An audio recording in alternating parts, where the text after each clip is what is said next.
Today, we're going to be talking about persuasive writing using pathos, ethos, and logos. There are other methods, other rhetorical devices. I will have another video about those, but these are the three modes that we're going to focus on today. What is persuasive writing? It's when you're trying to use your language skills to get the audience to agree with your opinion.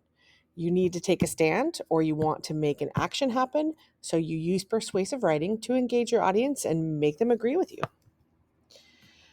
We use different ways and methods to get the audience to agree with us. The three main persuasive appeals are logos, pathos, and ethos. Depends on our audience which one we are going to use, and we'll get to that in a minute. Logos is the first one we're going to talk about. When you're using logos, you're appealing to logic and reasoning. It helps people, it persuades people to your side because it encourages them to think rationally and to use their logical mind. And it strengthens an argument by using factual information. So you're using logos when you're giving math and stats and facts that are true, right? It has to be honest. If you're quoting facts from a reputable source, you are appealing to somebody's logic and reasoning because you're getting your information from a reputable source. So that's basically logic. We'll touch a little bit more on in a minute. If you're appealing to logic and reading when you're writing, you can use quotes from experts. You want to make sure these are well-known experts. If you're talking about scientists, make sure that they're reputable and that they're published. Well-known theories or facts. You want to talk about stuff that is proven. And again, it's not from some dark source on the internet that nobody's ever heard about. These are things that are proven and can be backed up easily.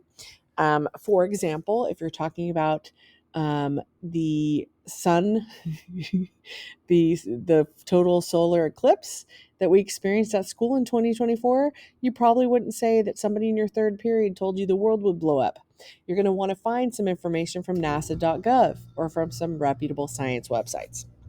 Use real life examples to make the topic relatable. You can do that, again, making sure that it appeals to logic.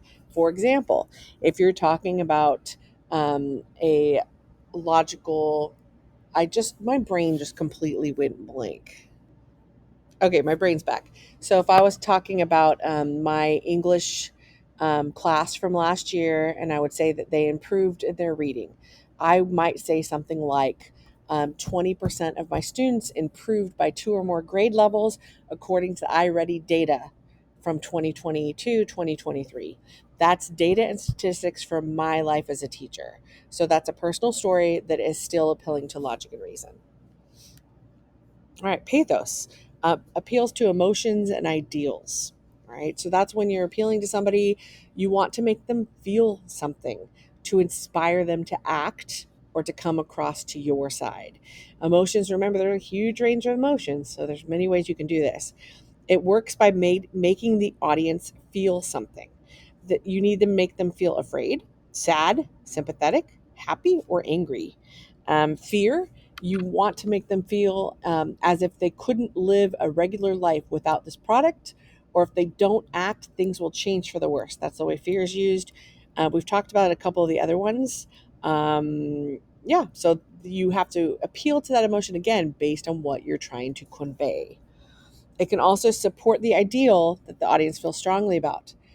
For example, maybe we want every child to have an equal education. You're supporting that ideal. If the audience believes in that, it's going to make them feel connected to your ideal. Pathos writing strategies. Use emotionally charged language and tone. You remember from the RFK speech. There's also the Obama speech that is available on YouTube. Any great speech is going to use pathos with emotionally charged language and tone. So, for example, if I'm talking in class and I want you guys to feel something, I might appeal to your emotions directly by saying things like, it's a sad day when we cannot achieve the goals. You're using things that are talking about sadness and happiness and how you would feel, talking about your feelings. Mention anecdotes and stories. If you talk about personal stuff, it makes people feel attached to you, especially if that personal stuff can capture emotional baggage. Is that the right way to do it? I guess so. Use vivid descriptions to paint a picture for your audience. If you're talking about farming, You want to talk about the farm, tell people about what the farm looks like, what the animals look like, paint a picture that tries to convey the emotion that you're trying to capture. Figurative language, simile, metaphor, hyperbole, etc. There are many ways to use figurative language for your to get your audience engaged. You're probably familiar with similes and metaphors. It's like comparing things to other things. So my I could eat as much as I could eat a horse. I'm feeling as bright as a summer's day. I felt so sad. My tears could make a pool. Those are the kind of things that paint a picture to get your audience to emotionally understand what you're trying to convey. Hyperbole is a great one. That's gross exaggeration, right? So let's say a couple kids were absent from class. I might say something like, 30 kids were absent from class. Like, of course, 30 kids weren't absent from class, but when I exaggerate, it really conveys the fact that so many people were absent, and that's a problem.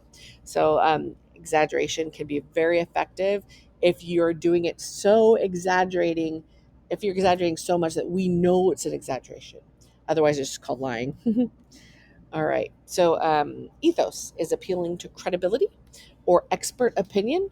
We also talked about morals in this class. Um, it works by building trust and respect between the writer and the audience.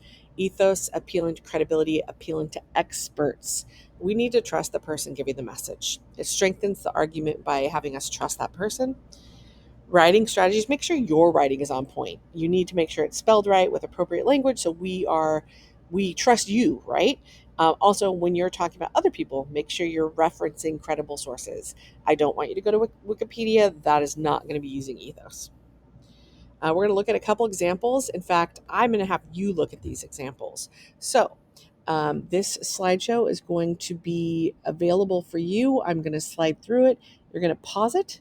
You're going to look at the examples and take notes for your own benefit. I hope this has helped a little bit with pathos, ethos, and logos. Remember, pathos is appealing to emotion. There's a nice little figurative language example right there. Ethos appeals to expert opinion or morality, trustworthiness. Again, there is a little example right here.